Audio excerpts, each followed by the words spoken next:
let's close the section of this course dedicated to king safety with a few exercises that you can find on the Lichess study that is linked in the description. I hope you've tried them, solved them carefully, taking your time, maybe at least 10 minutes for each position, or just until you cannot find any more details, you cannot think of any more ideas. The positions are really complicated, so of course I don't expect you to get all the details right, but I expect you to at least try to find the right plan, maybe see a couple of critical continuations, and explore just in depth as much as you can. This is the type of position that we need to analyze, that we need to think about for a long time to really improve our chess, because I consider them rich, interesting positions that can teach us a lot at this level. All right, so let's explore the first example. And here I would say there are two moves that are somewhat correct and lead you to a good advantage as black. So let's start with castling. So why is this a great idea? Well, we now have a castled king while our opponent king is still in the center, and it's gonna take at least two moves to castle. But also importantly, there's a specific detail, a specific threat. So white can't simply just play a move like this and hope to castle on the next move, because then we would just take the bishop, and it doesn't really matter if they trade queens or not. There's this possibility, but we just take the bishop, and if they take back, we just take the knight. And you see that white can take, but then we have this multiple attack on the king, the rook, and the knight. So there's some urgency here for white, and if they play a move like a3, trying to kick our bishop away, because the entire point is that once we take the bishop, we remove a defender from the knight, and so our knight and bishop can basically bully him, can just capture it and win the knight, the pawn, and give the double attack. So let's say white tries to anticipate that and says, okay, I'm gonna kick the bishop away now. Here we can still take the knight, because if we play like this, now white takes the opportunity to take with the bishop, but we can just take, and after white takes, we check, white blocks obviously, and we add more pressure. And now this is bad for white, because they can't really ever get to castle, because the king is protecting the bishop, and it's an essential protector of the bishop. So if it moves, we just take it. And if white tries to get smart about it, maybe with a move like knight d4 to add an extra defender, then we can really just maybe kick it away, or we can play in different manners, but I think this is the simplest. So we just remove that possibility.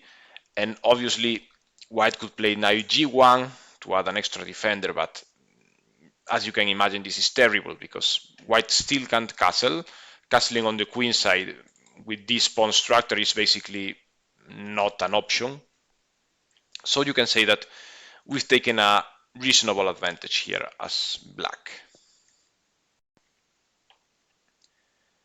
Okay, so that's good enough for one of the solutions, that was castling. Let's now explore the other possibility, which is maybe a bit more brute force, more raw ideas, which is, okay, why do I need to castle to exploit this advantage? Why can't I just attack now with queen e7?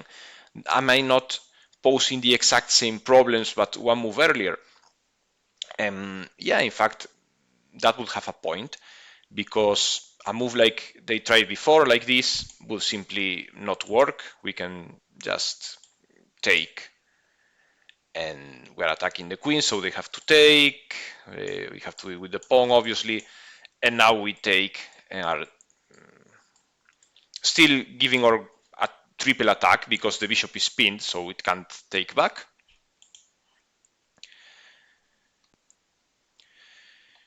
So this type of move is not an option now. White has to defend somehow. So a possibility for defense will be to just bring the queen here, an extra defender. But you can see that this doesn't really work. If you haven't thought of this possibility, you can now think about it. But we can find a reasonable continuation just by taking with the knight, attacking the queen. And now you see that if the queen goes to a random square, let's say here, we can just take the bishop, right? So she has to keep protecting it. If she does so through the f4 square, the bishop is pinned, so we can just push this pawn over here, and we take the bishop anyway. This means the only real option is to protect it while also covering the line of attack. But now the bishop, even though it's not longer pinned to the king, it's now pinned to the queen. We can still kick it away, and white hasn't really solved the issue. Okay, so another option would be to, let's forget about the bishop, let's instead attack the black's knight. And of course, if we move it, now we don't really have the threats we had before.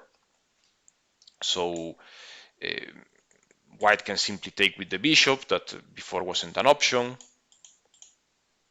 So this wouldn't be the right way to play here as black.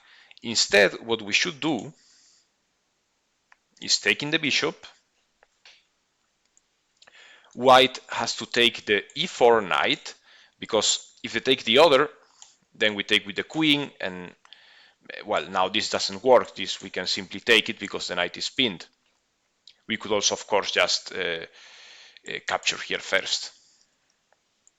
So this means the only real possibility is to come here, and now black has a continuation that doesn't get a decisive advantage, but it leaves white in a precarious situation. So as you can see, the example is quite complex. There are many lines, and there's still a reasonable defense for white, but the position we get is still clearly superior for black. So let's see, we can just take, white has to take with the pawn, and now we develop our bishop.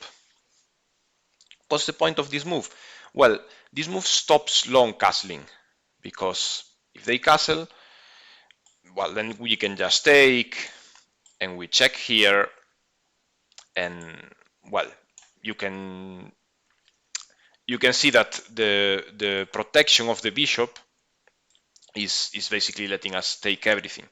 So this would mean white has to come to the center, and then we can castle with check. This is a disaster for white, isn't it?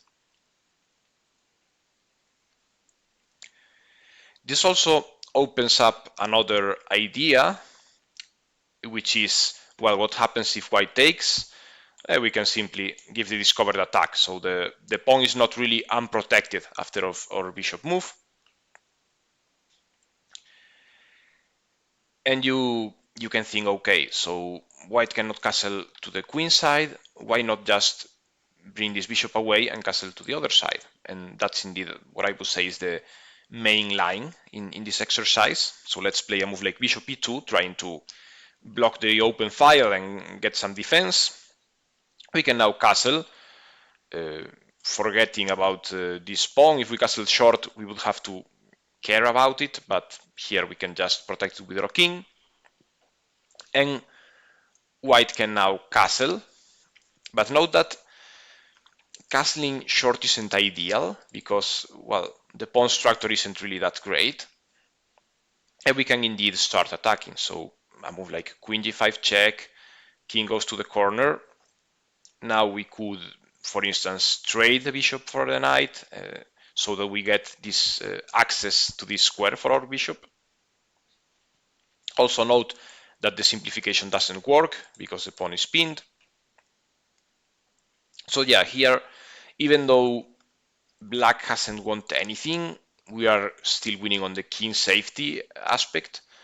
So we can conclude that this is actually a great position for black. And as you can see, many of these exercises are like this. So there's a complicated calculation, and in the end, we don't exactly get a winning position, but rather something that's still a game to play, but where we've really achieved some objective. We've transformed our advantage into a different type of advantage later on. Anyway, as a summary, if you found Queen e7 or castling with this specific trick of threatening the bishop, and if they defend, bringing the rook here, both solutions are fine, and I think you can be satisfied. Of course, if you've thought of Queen e7 and you've considered the different moves white can play, then that's also great. But in general, I would be happy just with the idea and with exploring some of the continuations. Let's move forward to the second one. And here, black has just pushed this pawn to d5 to attack our bishop. And we gotta do something about it. So what will we do? In fact, the first comment of the exercise is, should we sacrifice or not? And okay, one option is, let's just retreat. So let's say here, we can also offer the trade of the bishops, but I believe this is maybe a better move. I don't expect you to really get into that level of detail, but let's explore this line as an example. Okay, so now black can block the view of our bishop, and that's important because as long as the bishop is looking at this pawn, we can still maybe speculate with the sacrifice later on, and we can also help with this pawn push that would be kind of imitating an opposite side castling type of attack, even though the kings are castled on the same side. But since the white king is relatively safe-ish for now, we can speculate with this idea. And anyway, we've already have our pawn on h4, so it's no longer covering the king. We may just as well push it to h5 anyway. Okay, so let's take for now the idea that black has to block the diagonal. Now white can continue with this attack. We are threatening to capture, and black can just maybe bring the king here, or perhaps more naturally bring in the rook, so that if we take, they can take with the rook. And we don't really have much, because black has blocked the bishop's way. This is still a somewhat equal position, but maybe we want to get ambitious, and we want to say, okay, but what if I try to win the game right now? And this is indeed complex. Well, first, we've won a pawn, so if black does nothing about this, then we can just be happy. Of course, this just wouldn't be the pawn. We've actually really exposed the enemy king if they don't take. So let's assume that black takes. No other move is really reasonable. Now we can check with our queen, and notice that we can force a draw here. So if black moves to the corner, we can just be doing this all day, right? And we'll be getting a draw by repetition. But you may argue, okay, did I do this for a draw? Maybe then I should have gone for the other option. And yeah, you'll be right in considering other ideas. So the main move I think we have to consider is queen h5 check. Now the king has to come here, and we take this pawn, preparing this route for the rook to join into the attack. Of course, the black king coming here would be a bad idea, because then we take the pawn with check. So let's explore this continuation. We take the pawn, and we prepare for the rook maneuver. This would seem devastating, but black can actually find a defense by bringing the queen. So a move like this, so that we can reply to rook d4 with queen g6. And there's no winning attack, there's no mate, but we've won 3 pawns for the bishop, so this is still a playable position for white. All right, so it's a quite complex tactical continuation. I think, well, if you've seen that we can sacrifice and force the draw, that's good. If you've seen that we can now check and win the extra pawn, even though if you haven't decided whether it was good or bad, then you can be proud of yourself. That's great. And if you thought of the rook maneuver, the rook lift to continue the attack, that's also a great idea if you've seen that. And now if you've seen also the defense, then that's really a high level player type of calculation. If you've seen that black can defend like this. So don't get frustrated if you haven't seen all of the details, because it's really complex. So I just wanted you to think about this position and consider the sacrifice and play a bit around with the different possibilities. Okay, so here we have an uncastled king in the center of the board. There are some problems here for black. But we gotta be precise, because, well, there are different things going on. There's maybe the bishop is attacked, and perhaps black could simply run away with the king and bring the rook into the game and be fine if we don't do something more concrete. So how can we continue? Well, the first move that we gotta consider is, well, if I check the king, what's going on here? Don't I have too many threats? Because, yeah, I have check, I'm attacking the bishop, and I'm kind of looking at the rook and the knight at the same time. So a move like blocking doesn't work, because I take here. Blocking with the bishop would leave the knight unprotected, so that doesn't work either. You can see that there are easy ways to counter basically all of black's move. If the black king comes here, we just take the bishop instead. So I hope you found that the only reasonable reply was to bring the king over here. So now how do we continue? And if you've seen this, then I think you've already understood the types of attack that we should be making against an uncastled king. And the move is really the simple, just rook to e1 to the open file. Doesn't really matter which one we do. Let's do with this rook. The other would be just fine. Don't worry about that.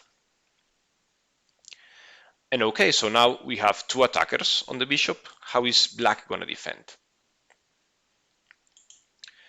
There are several moves, so let's see easy ways to refute some of them. For instance, if the queen defends like this, we can simply take it and now take the knight and fork the king and the rook. So this doesn't really work. Against queen here, we can simply take the knight with our bishop, protecting our queen. So the only somewhat interesting, complex variation would be to put the queen in the way. So I block while I threaten to trade the queens. What can we do here? If you've arrived to this point, you can say that you've done the exercise right, and you've done it absolutely great if you've seen the following move for white. And that move is to take the bishop with our rook. We are protecting our own queen, so if black takes, we take back, and we've won the bishop. We've traded the queens, but we got an extra bishop for free during the trade. If they take our other bishop, we just take the knight, so nothing to worry about there. But anyway, what happens if they take the rook instead? So if they take with the queen, we have this just simple tactic. The queen is pinned, and we're gonna take it. We're gonna take it on the next move. So the only real option left is to take with the king. And this has its problems as well. Can you see which ones? Well, we can just take, because the queen is still pinned, she cannot move. And the only real option is to run with the king, because no other move is legal. And so we're really crashing here. So we've want two bishops or a bishop and a knight for the rook, and we can continue the attack. Look where the enemy king is. So yeah, this is really a disaster for black. So anyway, we can conclude that this capture is just devastating. Of course, you may be wondering, what if I just take? But this is still a winning position for white, but we have to be very precise, because if we just maybe retreat with this bishop to save it, then black could end up in an alright position. So the continuation would have to be to take and now bring the bishop back, and we're exploiting the fact that the knight is still pinned and it won't really ever be defended if we give this check later on. But still, don't worry about this line. It's already hard enough to calculate from here.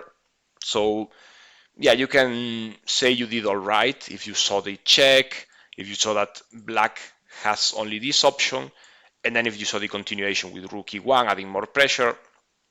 This is how we would probably go in a real game. We of course have to keep in mind that our bishop is threatened, but we are also always threatening something else. So we are either check or attacking the bishop, or with some other urgent threat that we are creating so that our opponent cannot simply just take our pieces. Okay, so let's move on to exercise 4. This is a position from a game by Paul Morphy. He was playing black. And we have an opposite sides castling type of situation where we have the open file for our rook, but we have a problem here, as we are a rook down for just 2 pawns in material, so we need to get a huge advantage, and we don't really have many pieces other than the rook on the open file to attack. So what do we do? How can we add extra pieces? And if you thought bishop a3, this is an interesting trick, because if they take, we just checkmate. But unfortunately, I think white has a defense, which would be just blocking the way and forcing us to, well, defend the bishop. So we have to either take. If we don't, then we cannot simply trade queens. That's what I mean. No? This would be a simplification that favors white, obviously. There would still be an interesting continuation in playing like this, because let's say they take and they run away, then we have this little trick that gives us a bit of a draw by repetition maybe. So white will have to play like that, and we take here, and we've taken a ton of pawns and we still have an active position, so this is complicated. But the way Morphy played in the game is much more clear than that. And so the great move that Morphy played is, instead of bringing the bishop, let's bring the queen. Still same idea. White cannot take it. We would take it back with the bishop with checkmate. And yeah, these lines are really complicated, so I wasn't expecting you to find many of them, but I will show you the continuation of the game. I hope you saw that, if you saw this move, that white has to play like this to defend. There were other options, so maybe queen here we can take, and we are playing around with this idea with the bishop, so this is dangerous. I believe the only sensible move was just to bring the pawn here. Alright, so we capture, and now white plays b4. And you can see that, okay, they are threatening to trade queens, but we've also gotten something out of here, because now the pawn structure, note that a few moves ago, it was a solid wall of 3 pawns. And now we're here, 1 pawn has gone, the other 2 have moved, so we've really made some progress. Now we gotta get rid of the simplification threat. We shouldn't do it like this, because then white blocks again. So we should play into the corner, so the king has to move, Now we check over here, king goes back, and we've avoided the simplification. Okay, so if you haven't reached this position if you're in your analysis, which if you did, I'm expecting you to be a really good player, way too advanced for this course. So I will let you think for a few minutes on this position and what some way we could continue.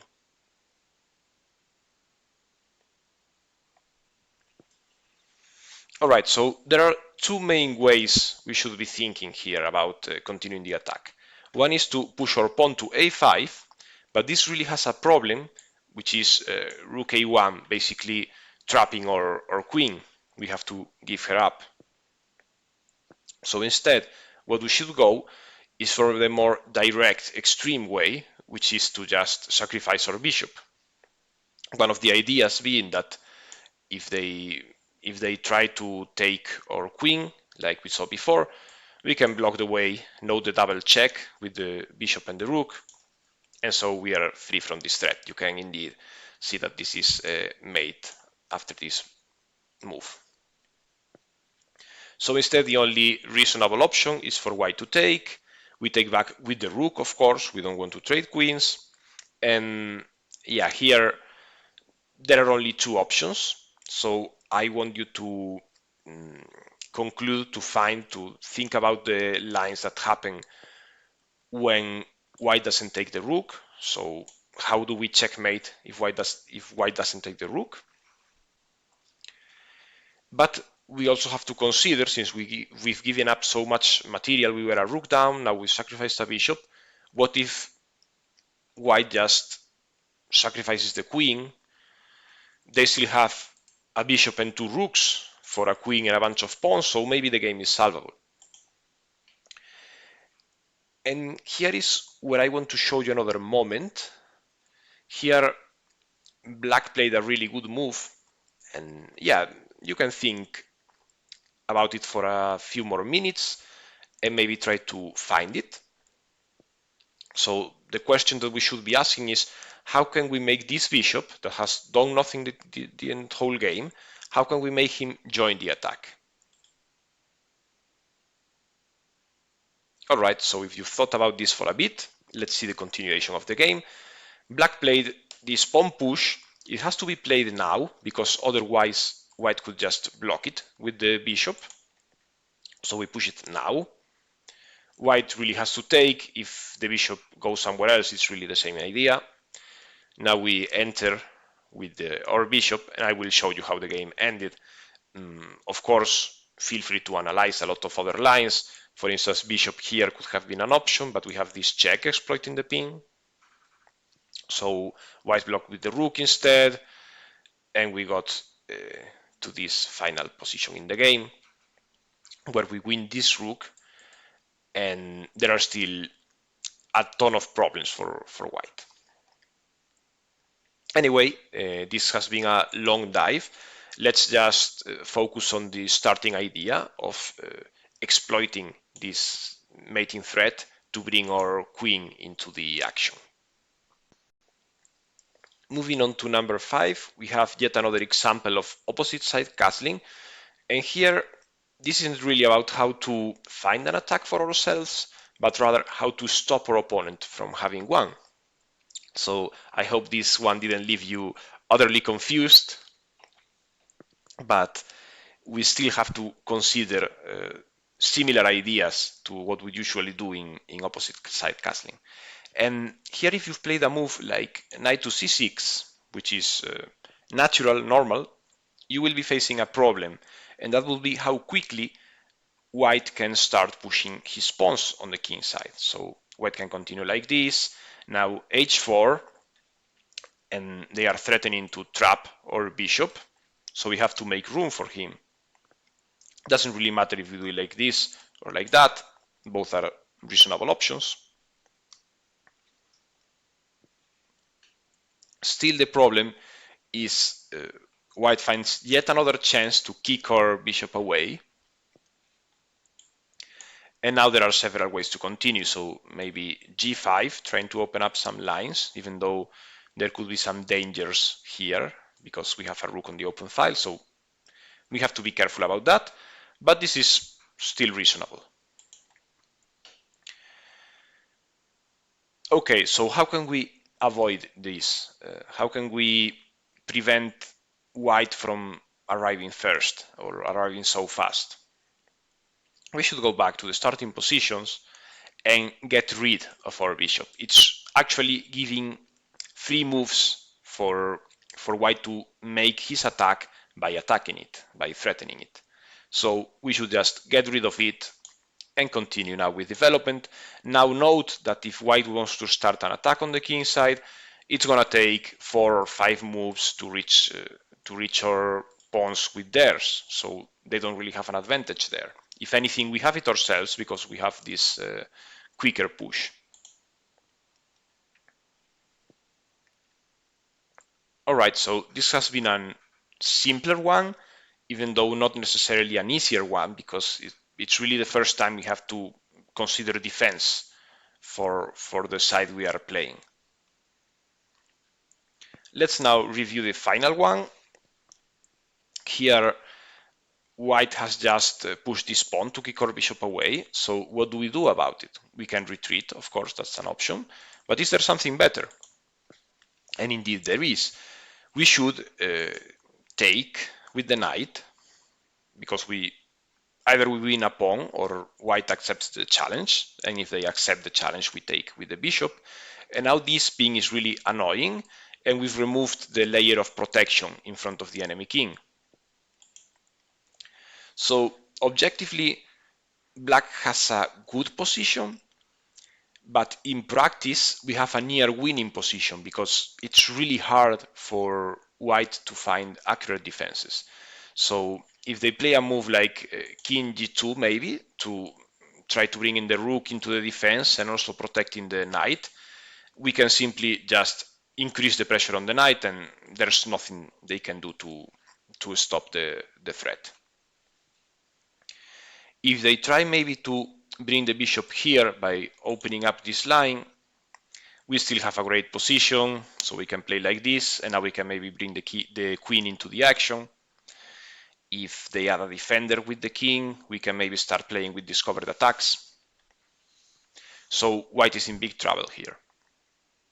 But the thing is, even if they play the correct moves that are sort of hard or not trivial to find, black still has a great position. And so the great move, the best defense for white would be to stop our knight from coming here. So if we take, they put a pawn, so blocking it near permanently. And if we don't take, then they will just give the bishop for the knight. It doesn't really matter if they introduce this move in between. We just move the queen away and it's the same thing. Notice that this pawn is pinned. We cannot block like this. That's not an option. So let's just stick to the simpler line like this. And let's say we bring the knight anyway. Okay, what happens now? Here, white still has to play precisely, because if they capture and we capture back, the great move for white that, well, if you found this, then you clearly don't belong in the basic strategy course. You should wait until they publish the expert strategy one, because here the good move, the really defensive move is knight b1. And what's so good about knight b1? Well, the idea is that after we bring the queen into the game to add some pressure, they can simply protect with the recycled knight, let's call it like that. Of course, black is still doing fine, still doing good actually. We can continue speculating with these discovered attack ideas, so the position is great and the sacrifice was worth it. But note that here, well, obviously this move would lose the other knight, so this is only a reasonable alternative. Now, the only possibility to add a defender would be the king, and so here maybe the discovered attacks are more dangerous. We really have a easier time attacking maybe. Anyway, if we go back to the beginning, I hope you found that there was this interesting idea and that we could then continue with either exploiting the ping like this or like this. There were too many details. If you found that the right defense was bishop e3, congratulations, respect to you. And of course, there are more complicated stuff going on that will fly over our head for now. But I hope you can see how, or take a basic idea of how good players think in complicated positions where there aren't necessarily easy tactics or complex tactics, but direct, specific, concrete moves, but rather in a strategic way about how to get a long or mid-term attack against the enemy king. All right, so this has been it for the section on king safety. It's been the longest on the course. Now we will dedicate a few chapters to other concepts. So we will explore piece activity and we will explore control of the center.